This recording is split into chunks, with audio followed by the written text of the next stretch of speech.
अच्छा, आज हमारा क्विज भी है। कौन सा का क्या मतलब है? क्विज तो हमने लिए नहीं है, तो पिछला चांस दिया था ना, नहीं लिया हमने। परसों है? किसने कहा है? मैंने कहा किसने कहा कहते हैं मैंने? नहीं, क्विज है आज हमारा।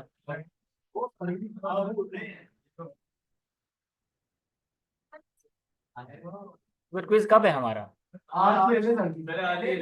पिछली वीक हमने, मैंने कहा था ना क्विज है, फिर हमने नहीं लिया, तो इसका मतलब इस आज है। नहीं, ये लेने तो है क्विज है। टोटल कितने हो गए? चार हो गए। छह पूरी करनी है, छह। चट आपने कहा था वो कर लेंगे एडजस्टमेंट सर, मैंने सिर्फ ऊपर राइट सब रोज बनाएंगे दो और एक तीसरा सर। बड़े तेज हो यार। सर हाँ, दोनों इससे क्या? ऊपर ठीक है, अगर आप फ्री है तो आपके लिए लिखने के अलावा भी बहुत काम है। वो सारे मिक्स है, वो पहले ठीक कर लो मेरे।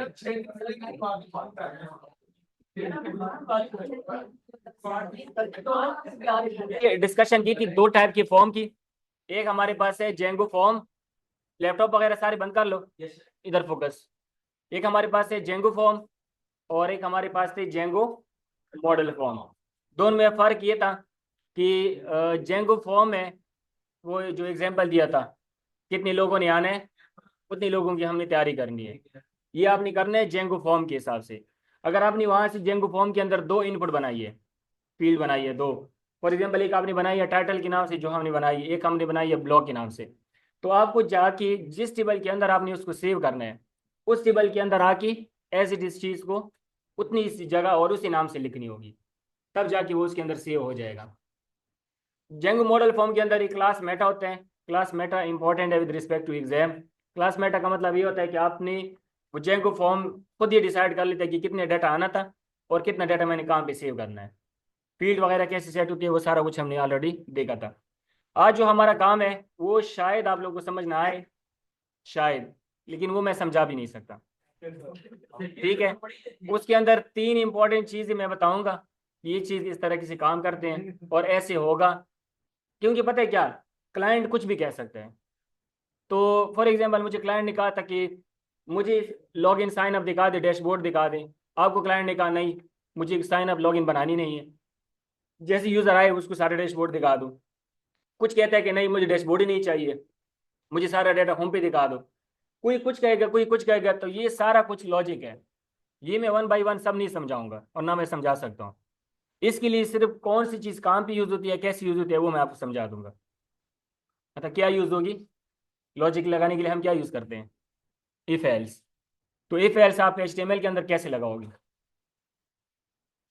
जैसी बात ही आपने अच्छी की है दोनों, जे एज इट इज जैसे मैं समझाऊंगा। ठीक है। फॉर एग्जाम्पल, हम कोई चीज़ डायनेमिकली डेटाबेस से लेके आना चाहते हैं और उसी चीज़ को हमने फ्रंट एंड में दिखानी है। तो एक चीज़ को दिखाने के लिए हम तो कोड करेंगे, लेकिन उसी जगह पे दूसरा आएगा, उसके लिए क्या होगा? फॉर एग्जाम्पल, एक शूज़ शूज़ की कैटेगरी बनी है पूरी। एक शूज़ को तो हमने वहां से बेच दिया। कुछ मिसाल के तौर पर कुछ इस तरीके से बना हुआ है, ये एज इट इज बनी है। यहाँ पे ये लगा हुआ है, यहाँ पे ये लगा है, बहुत ज़्यादा बन सकती है। हमने कोड इसके लिए किया है। शूज़ बैक एंड मॉडल से आ गया, इधर चला गया। अगले शूज दोबारा यूजर रिपोर्ट किया, वो इधर कैसे आएगा? फिर वो इधर कैसे आएगा? इधर कैसे आएगा? क्योंकि ये चीजें तो आपको खुद से लगानी होती है एचटीएमएल। अगर ये डायनेमिक बनानी है तो कैसे बनाएंगे? यूजर के लिए मॉडल से ये डाटा आएगा, तो इसके लिए आपको लगाना होता है फॉर लूप। तो फॉर लूप एचटीएमएल के अंदर कैसे समझा वो होगा, हम कर लेंगे, वो भी मैं समझा दूंगा। उसके बाद फॉर आई इन ए। ए आपका ऊपर वाला वेरिएबल था, आई आपका फ्यूचर में बनने वाला वेरिएबल था। इस वेरिएबल के अंदर आपने डाटा पुट किया, फिर इसको आपने ये वेरिएबल हम प्रिंट कैसे करेंगे। ये तीन चीजें मैं आप लोगों को बताऊंगा। बाकी कोड आप देख के थोड़ा सा सर घूम जाएगा, वो मैं नहीं समझा सकता। वो आपकी लॉजिक पे डिपेंड कर लेते हैं कि आपने इस तरह बनाना है या नहीं बनाना, वो आपकी मर्जी होती है। रिकॉर्डिंग स्टार्ट है। इतनी ज्यादा जो मैंने बातें बताई है तो ये तो वैसे नहीं होगी। स्टार्ट है। अच्छा, इन सब बातों से पहले, सबसे पहले हमारा काम था कि हमने जो वो बनाया हुआ है कोड, इसका हमने डेटाबेस में सेव करना है। मेरे ख्याल में सेव नहीं किया था हमने।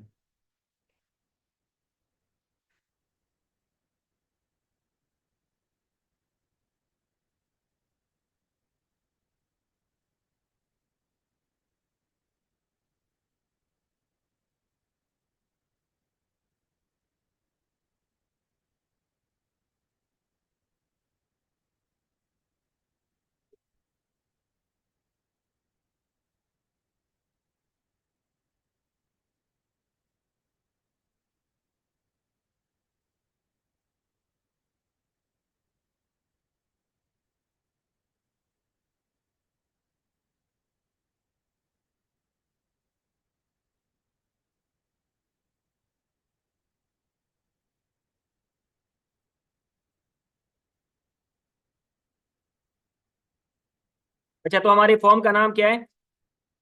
फॉर्म का नाम पोस्ट है। इधर मॉडल फॉर्म यूज कर लिया, जेंगो फॉर्म यूज कर लिया, आपकी मर्जी है। अच्छा, मैंने असाइनमेंट में ये चीज़ ऐड की थी, वो आपके माइंड में होना चाहिए कि यहाँ पे ये चीज़ कैसे आप लगाएंगे। कुछ लोगों को ये कंफ्यूजन थी कि आपने क्वेश्चन 3 और 1 और 3 के बीच में क्या फ़र्क है। उसमें मैंने एक सिंपल बताया था कि एक फॉर्म बना लो, दूसरी में मैंने ये कहा था कि फॉर्म कंट्रोल, फॉर्म ग्रुप या अपना style dot C S S कुछ भी आप यूज़ करके ये वाला काम भी कर लें। ठीक है, तो वो मेरा कहने का ये मतलब था। अब ये दोनों पे यूज़ नहीं होगा। इस कोड को आप चला लोगे ना, शायद अगर मैंने थोड़ी सी वो की है, एरर वगैरह ना आ जाए।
ये आप देख सकते हैं यहाँ पे यूजर नेम कैसे बन गया। ये मैंने क्या किया, सिर्फ पहले पोस्ट यूज किया था। पहले मैंने पोस्ट यूज किया था। पोस्ट मेरा कौन सा फॉर्म है? जेंगो फॉर्म है। और मेरा स्टूडेंट रजिस्ट्रेशन के नाम से मॉडल फॉर्म है। उसमें मैंने एक कॉलम सेट किया था विजिट्स के नाम से। मैंने इसको कहा था कि विजिट्स यूजर नेम में जाओ, फॉर्म्स डॉट इनपुट क्या होगा उसका, टेक्स्ट इनपुट होगा।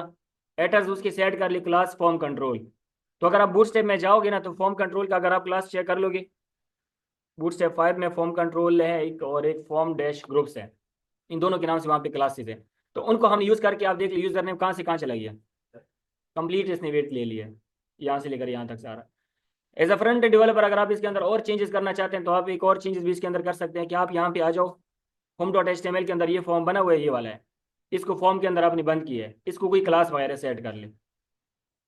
फॉर एग्जाम्पल C1 के नाम से इसका आपने कोई क्लास सेट की है। इस C1 को आप style dot C S S में जो मर्जी उससे स्टाइल करोगे, वो यहाँ पे एज इट इज आपको नजर आएगा। या आप इसके अंदर कॉल सेट कर ले, इसकी कॉल 4 कॉल 3 के नाम से सेट कर ले, तो उसी कॉलम से हिसाब से आपको नजर आएगी। कॉल से मुराद कॉलम, टोटल कॉलम कितने होते हैं? 12। 12 कॉलम में से 4 अगर आप सेलेक्ट करोगे तो आपकी नंबर यहाँ पे आ जाएगा, ये वाला। या